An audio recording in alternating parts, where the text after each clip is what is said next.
Alright, what's poppin', people? We're back. And we got nice little suspect test coverage. Now, if you have not been paying attention, NU is currently suspect testing Goodra. This is after the community survey, where we fielded questions about, like, I think it was Goodra, Kaparaja, Silvally Ground, and Blastoise for Pokemon that we wanted to just hear, opinions of about how suspect test worthy they were. And with Goodra being the most heavily voted for, or highly voted, I don't know how to word it. It got the highest score out of 5, where 5 meant yes, suspect test, 1 meant no.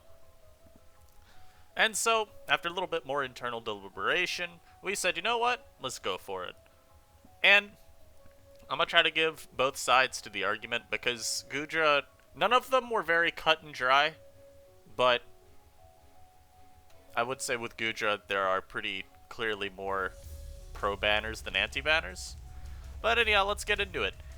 Now, this is basically a Goodra. I want to give like a just brief introduction to the set Goodra usually goes. This is usually what you see.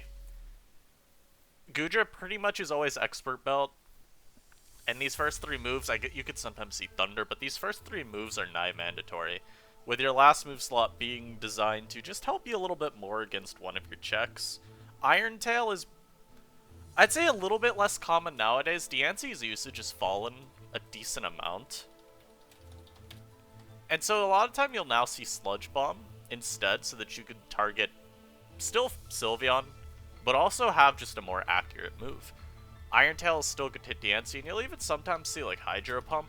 This is a much more niche option, admittedly, but it does give you a super effective move to hit Mudstill with. That can be good to just instantly kill it, because otherwise it doesn't instantly kill, but it does a lot more. I think at least Mudstill can live it. I don't actually know. I'm not gonna go calc it. Y'all can calc for yourself. But sometimes you see people run Hydro Pump, hits Mudstill harder, and also still hits Diancie. And then if you want like a really niche target for Hydro Pump, it can also hit Aggron. Aggron's not a Pokemon that's seeing a lot of usage, but people are messing around with at least a little bit, because it is still a Steel type. It still does sit Stealth Rock. And those are 2, pretty mandatory things for any team. And then just having a pretty decent Goodra matchup is nice. Again, Hydro Pump isn't too common, so, Aggron's still pretty generally safe. But in all your other moves, I mean, they're pretty obvious what they do, right? Thunderbolt, it hits bulky water types, most notably Vaporeon. Otherwise, the Mon would wall you. And depending on its special bulk investment, you may still get walled by Vaporeon. It's not a great time. The Mon is just very bulky, but you still get to fish for paralysis versus it, and since a lot of Vaporeon are still going Scald, Wish, Protect, Heal Bell, you're not threatened back by a whole lot. Maybe it's weaving in a Scald here and there and hoping to get a burn, but otherwise it's really not going to make that sort of progress versus you that it could if it was running, say, Toxic. I think Toxic Vaporeon is incredibly good for Goodra, but a lot of the time you just end up wanting it to be your Heal Beller. Fire Blast, of course, hits a Scavalier, hits Kaparaja. These 2 Mons, otherwise you're going Wally forever. And in Draco Meteor, it is just your best mid-ground against things like, say, Scrafty, Snorlax, still other targets like Vaporeon as well. It's the button you click if you just want to get off some damage on a turn and you're not too concerned about what it is that's coming in. And so why is it that people feel Goodra should be suspect tested and potentially banned? Well, the big thing that differentiates Goodra from a lot of other similar breakers is the coverage and speed tier. Where you look at some other Pokemon that are in the congested speed tier of like base 60 to 85, a lot of them don't have necessarily the coverage of Goodra. At least not the liberty with which to use that coverage. So when you think about maybe Tyrantrum, that's one of the most closely approximated examples I can think of. Tyrantrum in theory does have coverage for basically anything that you would want to hit, but I find that it wants to lock itself into Head Smash a lot more frequently, because Head Smash is a no drawback move for it. You've got rock head so you don't have to care about recoil, you're only worried about missing. And so, although it'd be good to, you know, maybe catch the Palisade with Crunch if you still see one of those. Maybe you want to CC the Rhydon. Maybe you want to even catch... There are some... Maybe you just want to hit a neutral target with Outrage instead. A lot of these other moves are a lot more exploitable and don't come with just the, mostly, guaranteed progress that Head Smash has. With Goodra, it's a little bit different. Not only is Goodra faster, of course, which can help it get the jump on a couple of foes, like, you know, say Tyrantrum, for instance, or Decidueye, or Sirfetch'd. A lot of the other breakers around that speed tier. It also just makes it harder, of course, for defensive Pokemon to speed creep. You know, you can see sometimes Garbodor wants to speed creep, say Adamant Sirfetch'd. Just throw an example out there. But Goodra has kind of a shitty stab move to spam. Draco Meteor isn't really something you want to just keep throwing off a lot of the time because, you know, the switch-ins to Goodra don't care about the move. And so Goodra just naturally benefits from having the sort of inclination to always want to be using its coverage moves. And because its pool of coverage is so wide, you do have an insane amount of options to potentially work with. And that also makes it a little harder to switch around because most of the time Goodra just wants to predict your switch in. You know, throwing off a Draco and having Copperajah come in onto it, I mean, that kind of sucks. It's a lot more of a momentum sink than a Tyrantrum that just keeps clicking a really strong head smash. Because there's just not as much room to navigate around that. Whereas with Goodra, yeah, you can navigate around its stab attack. And so instead, it's probably just going to try to keep ruining your day by predicting switches. And that does sort of come to bite Goodra in the ass, but I'll talk about that a little bit more later. Because I do want to talk more about the pro-ban argument first. And a lot of it does play into that versatility that Goodra has. You still generally know what Goodra's moveset is going to be, but figuring out whether or not your Pokemon are actually consistent switch-ins to it can be a little bit difficult, and something you don't find out until you know what its last move is. So, say like Diancie, for example, it kind of just gets folded by Iron Tail. Sylveon, same thing with Iron Tail, and potentially doesn't even take Sludge Bomb that well, depending on what its EV spread is. You know, if it's running a lot more physical bulk, then yeah, modest-natured Sludge Bomb from Goodra might just floor it, you know. And of course, like we mentioned, Hydro Pump can catch even something like as niche as Aggron, while also still hitting Diancie, catching a potential mid-ground like Mudsdale. I've even seen Togkey, shoutouts to the homie, he'll run Superpower Last on Goodra, and, you know, that pops things. It doesn't pop things, but it hits things like Snorlax and Scrafty, still hits Copperajah but can't miss. There are a lot of options Goodra can mess with, and that, I think, is part of why it's just such a pain to deal with. And to hark back on the speed as well, it's not like Goodra's impossible to offensively pressure, but when you're talking about going from something like, say, X-Sploud, with a base speed of, what, 58? Let me go find it. 68, my bad. When you're talking about going from 68 all the way up to base 80, there are a lot of Pokemon that Goodra just gets the jump on. A lot of offensive Pokemon, mind you. So while something like Exploud could be revenge killed, and we're going to talk about modest Exploud here, because that's really what everyone's running right now. While you can revenge kill that with, say, like Decidueye, Tyrantrum, Jolly Sirfetch'd, yeah, you don't get that same liberty with Goodra. All those Pokemon fail to outspeed you.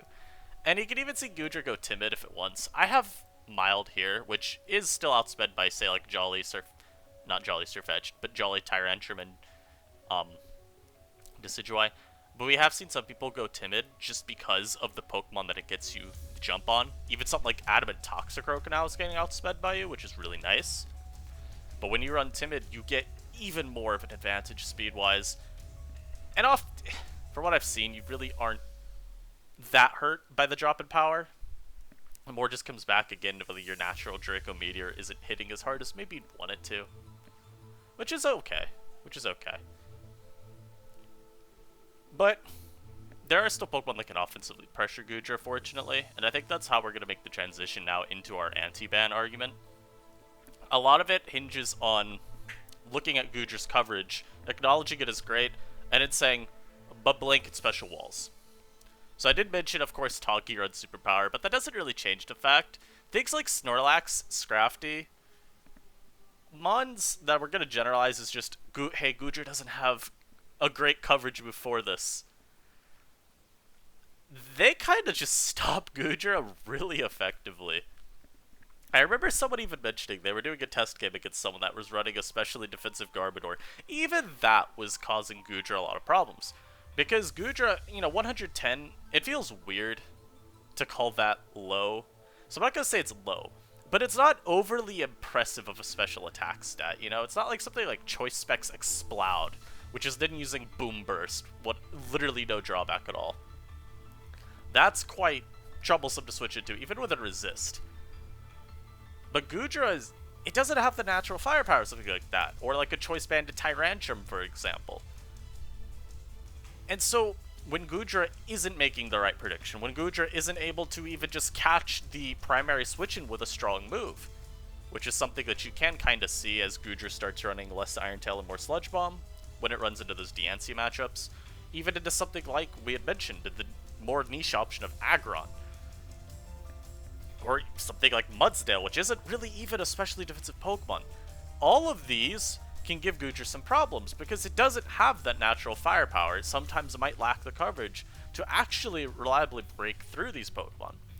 And while Goodra has the really good defensive utility to constantly find switch-ins, when you're still dealing with something that can then come in on you and deal with your attacks, it's like, okay, great, you got a free switch-in to do what? Chip them for 20? Okay. That is obviously an exaggeration. Goodra's doing a little more damage at 20%, but the idea is that Goodra is not one of those nuclear wall breakers, which Inyu has several of. And as a result, it can often still be not that hard to keep contained. Well, I've also seen a lot of people point out that if they do believe that some of it with Goodra is just people not experimenting with their building enough. People really being stuck in their ways of Vaporeon, Rotom-Mow, Talonflame, Steel-type, Ground-type, and then offensive Pokemon last. That kind of balance archetype. And yeah, Goodra does terrorize what most people refer to as the standard build right now. I think Danny in particular is one person I talked to a little bit about that. But people are just simply really stuck in their ways. And maybe more experimentation is really just all that's needed. There is something to the argument of, hey, yes, what is considered good and standard right now gets folded by Goodra. What if we just diverge from that, use Pokemon that Goodra does not have such an easy time dealing with, and then we're, no longer just getting beaten down by this Pokemon, and we still have stable teams. And of course, it's like we mentioned earlier, Goodra still has offensive counterplay. Despite the increase in speed, it's not like there's no longer offensive Pokemon that outrun it. So Valley Ground, as we mentioned, one of pretty hotly contested Pokemon as well, but it just outspeeds Goodra, and look, that physical bulk is not great. And because Goodra's natural firepower isn't that great as well, you're not OHKO until Valley Ground, so it's winning that 1v1. So even like Jolly Toxicroak, some people have liked that a little bit more, just to make sure they get the jump on Goodra. Something like Passimian, Choice Scarfed, its close combat is going to table this Pokemon. And even just some of the more, like, I was gonna say standard Revenge Colors, but even just some other ones like Talonflame can help pick off Goodra. Talonflame, not the strongest Pokemon, but still at least, it doesn't need Goodra almost dead to KO it, which is helpful. And then if Goodra does opt for, modest nature, well, hey. Now you're getting into that really congested speed tier, and you're risking getting outsped by some other things like we'd mentioned earlier, Jolly Decidueye, Jolly Tyrantrum being probably the two most prominent examples of that. So while that extra power is nice, it's going to give you some better damage rolls against Mudsdale, for example, Vaporeon, for example. It comes with its own issues. And I really don't have a whole lot else to say about Goodra.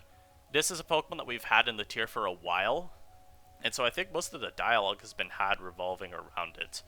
We've now been without Slush Rush to mess with tiering for a couple of weeks now, and Goodra has definitely risen up to be one of the best breakers during this time, just because You give them on this much bulk, you give them on this great of coverage, and this convenient of a speed tier. There's a lot of progress that it can make on a game-to-game basis. But I do think there are some limitations that people aren't acknowledging enough. Offensive counterplay, it's not like it just disappeared because Goodra is a little faster than other breakers. It's still there. You know, that defensive utility, which I frankly should have talked about a little bit more, but, you know, that defensive utility, it still comes at a cost. You know, switching into Scalds on a Pokemon without recovery is risky. Switching into Volt Switch Pokemon, yeah, just because you resist Volt Switch does not mean that you are doing what you need to prevent Volt Switch from gaining momentum, right? Like, yeah, okay, you switched into my Helios Gyarados Mo. I am just now going to go out to my Pokemon that outspeeds and denies you the chance to break through my team. You know, great coverage. Okay, well, sorry, I have some blanket checks that just mean you're forced to constantly use Draco if you even want to threaten them with damage. And forcing Goodra to use Draco Meteor, it's kind of weird, right? Normally you would say with a Wall Breaker. You don't want them, you want to try to deny them from making the progress with their stab move as much as possible. Things like Exploud and Tyrantrum and Golurk even. Those are mons that you're hoping use coverage moves because that's a lot easier to pivot around than the nuke of a stab option they got. With Goodra, it's like, oh no, you Draco'd me. And you did like 40, maybe. You know, okay, this is really easy to play from here. I get a free turn now because you aren't staying in. Or, oh, you have to Draco every turn and I have other Pokemon that soft check you? Or just check you? Like, say you have like some combination like Sylveon Scrafty. Yeah, Goodra's not breaking that very consistently because... okay. Predict which one I'm going to go into. The one that you can't hit for much damage to Draco, or the one that Draco literally does not affect? In situations like that, where you still can have a cohesive defensive core for Goodra, that also still covers, like, the meta. You know, I think that's going to be it for me. I need to suspect test ladder at some point. We'll see when that happens. But I hope you guys enjoyed this, and I hope it did help give you a little bit more insight onto why we are suspect testing Goodra, but why also people may end up still voting no ban. As I mentioned, this isn't really this like cut and dry case where people are just like, yep, nope, ban the Pokemon. I think there is a lot of ban support, but even amongst council people, while we're all pretty much in agreement that a suspect test should happen, you know, we have still a lot of people that might vote do not ban, or still just aren't convinced to vote ban. So, don't be surprised if Goodra is still in the tier. I think banning it would certainly free up teams a lot more to experiment with different defensive cores. Because Goodra, without a doubt, is still a very restricting presence a la Blastoise, Silvally Ground, what have you. I just don't think that it's one that necessarily needs a ban. I think I would lean ban right now, but I'm still very willing to be convinced otherwise. And yeah, I hope y'all enjoyed this. I hope y'all have a good rest of your day, and I'll catch you next time. Peace.